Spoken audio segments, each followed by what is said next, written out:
The phone vibrated against the kitchen counter, its hum slicing through the silence of the empty house. I froze, coffee mug halfway to my lips, as the screen lit up with a name. Claire. My wife's name, but not her number. The digits beneath were unfamiliar. A stranger's code glowing in the dim morning light. My pulse quickened, a primal instinct whispering that something was wrong. I set the mug down, the ceramic clinking too loudly against the granite, and reached for the phone. A text preview flashed. Last night was everything. When can I see you again? My stomach lurched, coffee burning up my throat. I stood there rooted, the world tilting under my feet. The house felt too still. The kind of quiet that presses against your eardrums. Claire was upstairs, supposedly sleeping off a late night at the office. Her keys had jangled in the lock past midnight, her heels clicking unevenly on the hardwood. I'd lain awake, staring at the ceiling, her murmured excuse. Client dinner ran long, looping in my mind. I wanted to believe her. I always did. But the phone in my hand felt like a live wire, buzzing with secrets I wasn't ready to touch. I swiped it open. No passcode. She'd grown careless. The text thread unraveled like a confession.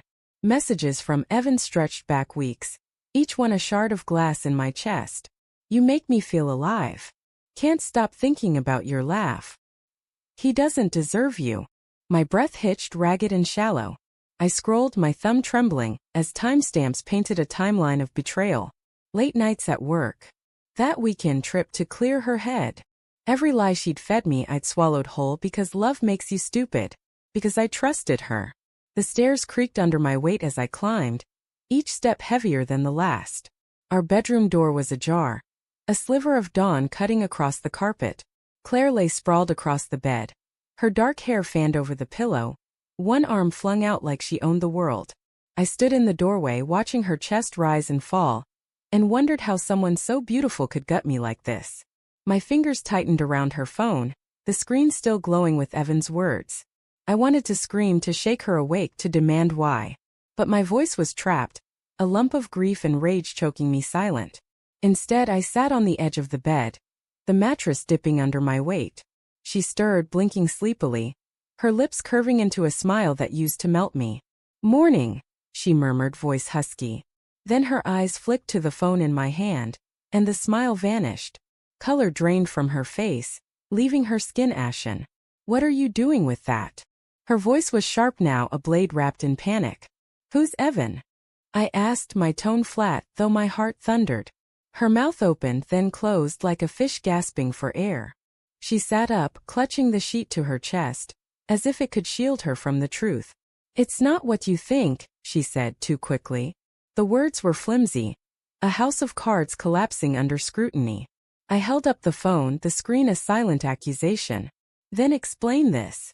Her eyes darted, searching for an escape. "He's just a colleague. We're working on a project together. You're blowing this out of proportion." But her voice cracked, and her hands trembled as she reached for the phone. I pulled it back out of her grasp. "Don't lie to me, Claire. Not now." My voice broke, betraying the hurt I tried to bury. She flinched, and for a moment, I saw guilt flicker across her face. Raw, unguarded.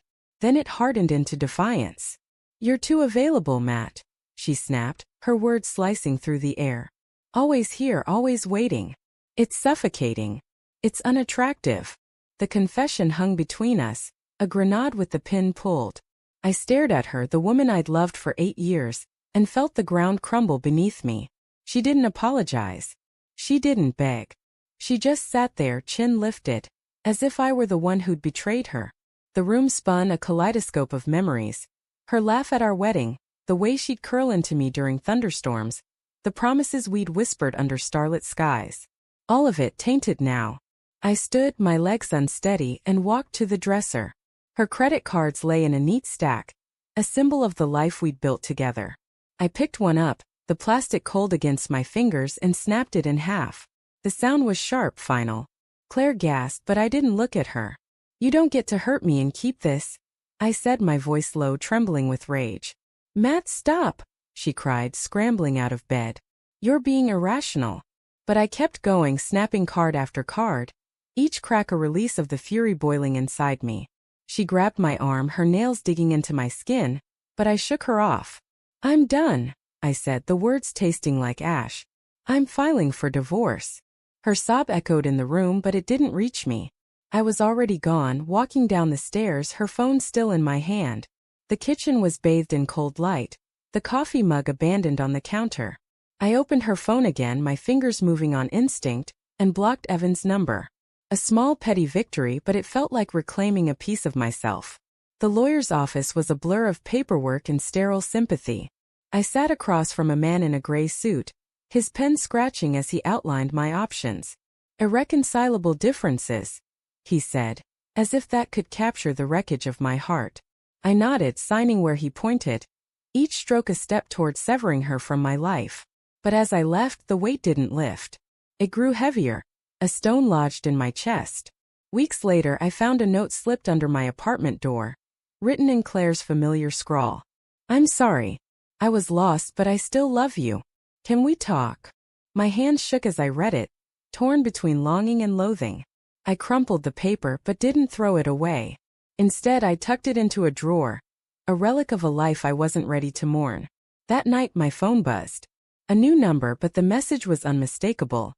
I miss you. See, I stared at the screen, my thumb hovering over the block button. Then I saw it. A faint reflection in the window behind me. A shadow that wasn't mine.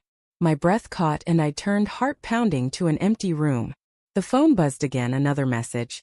Look outside. I crossed to the window, pulling back the curtain. Across the street, under a flickering street lamp, stood Claire. Her face was pale, eyes locked on mine, a silent plea in her gaze. But something was wrong. Her shadow stretched too long, too dark, and it moved when she didn't. My blood ran cold. I blinked and she was gone. The street empty except for the hum of the lamp. The phone buzzed once more, but I didn't look. I knew somehow that it wasn't her.